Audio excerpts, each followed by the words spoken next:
नमस्कार साथियों। आज यानी कि 18 नवंबर 2022 को डीजीटी द्वारा या कहे तो एनसीवीटी द्वारा एक लेटर जारी किया गया है। देखिए, आईटीआई से संबंधित कोई भी अगर सूचना आती है या कोई भी विज्ञप्ति या लेटर आता है या कोई भी नोटिफिकेशन आता है तो हम बिल्कुल उन पर सतर्कता से रहते हैं।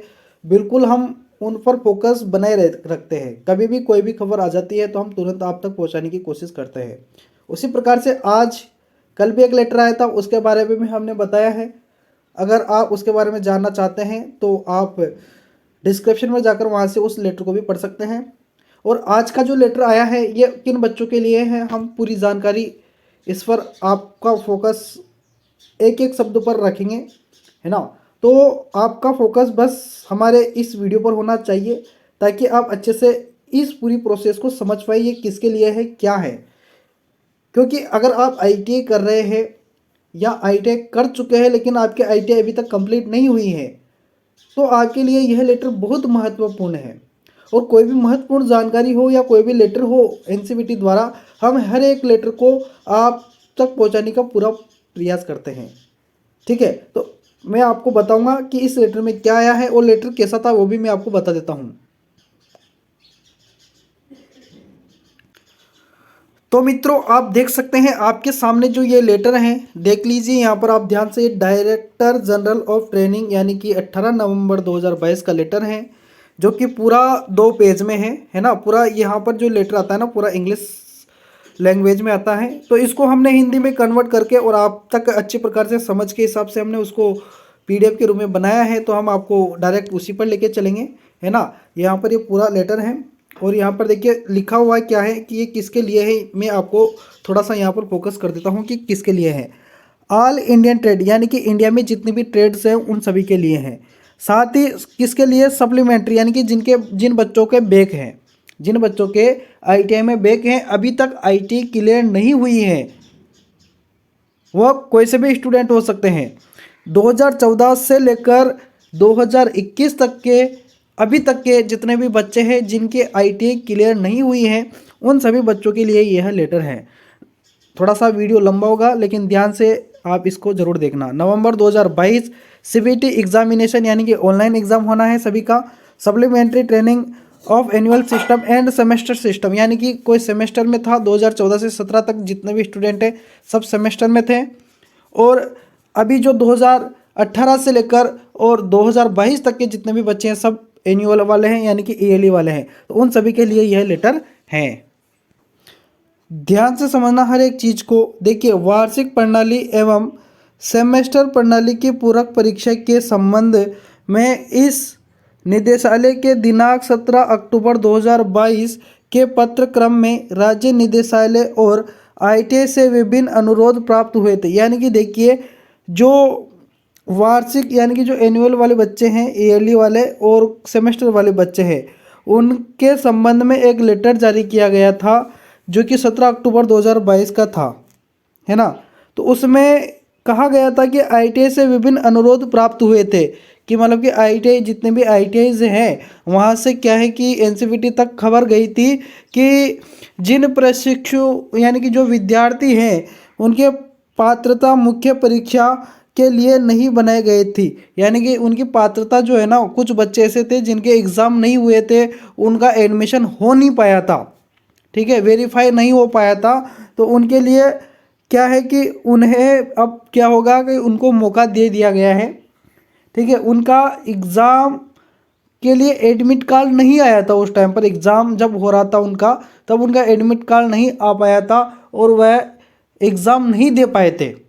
उन बच्चों के लिए यहाँ पर अनुमति दे दी गई है और इस मामले पर विचार किया गया है और ऐसे प्रशिक्षकों को वो पात्रता भरने की अनुमति देने का निर्णय कर लिया गया है। यानी कि अब वो बच्चे एग्ज़ाम दे पाएंगे, इसका निर्णय लिया गया है, ठीक है। समझना, बहुत सारी चीज़ें हैं इस लेटर में। तो देखिए यहाँ पर निम्नलिखित बैचों के लिए तो कौन कौन से बच्चे हैं, साथ ही इस चीज़ को आप पढ़िए। पात्रता मानदंड भरने के लिए एनसीवीटी एमआईएस पोर्टल खुल गया है। यानी कि जो इन बच्चों को पात्रता देने के लिए यहाँ पर जो पोर्टल होता है, लिंक जो होता है वह खोल दिया गया है। तो यह जानकारी उनके लिए भी है जो कंप्यूटर पर रहते हैं, जो कि ITI वाले स्टूडेंट्स के लिए लगातार, तो कंप्यूटर ऑपरेटर के लिए भी होता है कि वह अपने जो कि कॉलेज में जो मेन टीचर हैं उनके लिए यहाँ पर आया है कि उनका पोर्टल अब खुल चुका है, आप उनको जोड़े, उनको पात्रता दे। ठीक है, अब यहाँ पर देखिए आगे देखिए, अब इनमें फीस भुगतान के लिए प्रशिक्षु दिखाई देंगे। मतलब कि पहले क्या है कि उनकी फ़ीस जमा नहीं हो पा रही थी, अब पात्रता ही नहीं है उन बच्चों की, तो वो फीस कहाँ पर जमा करें। तो अब वह क्या कर सकते हैं, फीस जमा करने के लिए वह अब दिखे जाएंगे, यानी कि अब फीस जमा कर पाएंगे वो बच्चे। साथ ही देखिए यहाँ पर आपकी एक बात मैं आपको बता दूं कि आपके एग्ज़ाम की डेट भी बढ़ा दी गई है ना। अब इनमें कौन कौन से बच्चे जो कि हैं वो भी मैं आपको बता दूं कि यहाँ पर जो बच्चे हैं ना उनके लिए यहाँ पर बताया गया है कि कौन कौन से ऐसे बच्चे हैं जो अटके हुए थे। तो यहाँ पर देखिए आप, जो बच्चे हैं वह है 2018, 19 और 20 के एडमिशन वाले, जो कि 1 साल की ITI हो, 2 साल की ITI हो या 6 महीने वाली ITI हो, तो सारे के सारे बच्चे वो हैं। ठीक है, और 2021 में जो फर्स्ट ईयर वाले बच्चे हैं, सेकेंड ईयर 2 साल के कोर्स वाले बच्चे हैं और 1 ईयर कोर्स वाले हैं, और साथ ही 6 मंथ वाले बच्चे हैं, तो 2021 वाले वो भी हैं।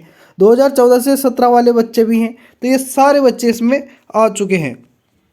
ठीक है, अब आगे बढ़ते हैं।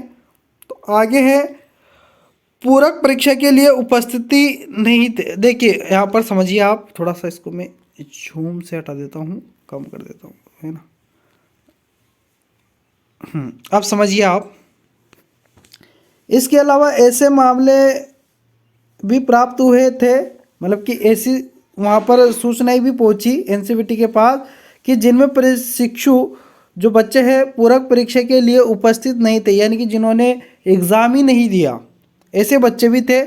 इन मामलों में का विश्लेषण किया गया है और पाया गया है कि ऐसे प्रशिक्षुओं ने पहले की परीक्षाओं के लिए अपनी CBT फीस का भुगतान नहीं किया, यानी कि ऐसे बच्चे भी थे जिन्होंने पिछली बार जब एग्ज़ाम हो रहा था तो उन्होंने क्या है कि फ़ीस जमा नहीं की थी, तो उनके लिए भी इस बार वापस से लिंक ओपन किया गया है, वो भी अपना फीस जमा करा सकते हैं।